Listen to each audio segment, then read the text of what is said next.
Eu tenho os horários aqui. Na verdade, os horários eles foram colocados para mais tarde, né? Não foi mudada a grade, né? Foi alocado para mais tarde, levou a grade como ela era, colocou um pouco para mais à noite.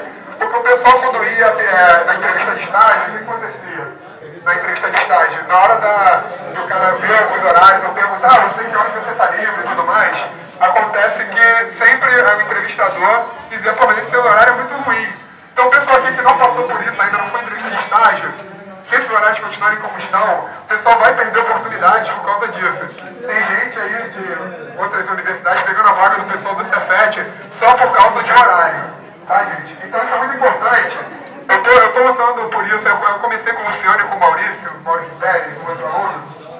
A gente começou essa briga e o que acontece? Antes de ter negócio de diretor acadêmico, antes de ter tudo, né? O diretor acadêmico abraçou essa causa aí depois e aí passou a agir como instituição de alunos e tudo mais.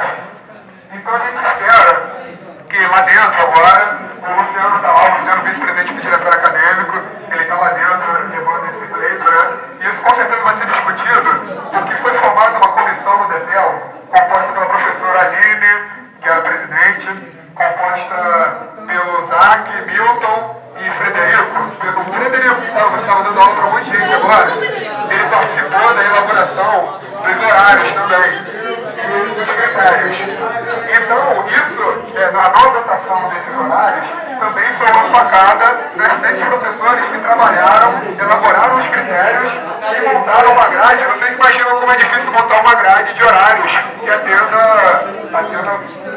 tudo, né? Seja bom para o professor, seja bom para o aluno, seja bom para a empresa que tem um aluno como estagiário. Então, esses professores também estão muito chateados porque eles tiveram muito trabalho e não foi adotado o que eles fizeram, tá, gente?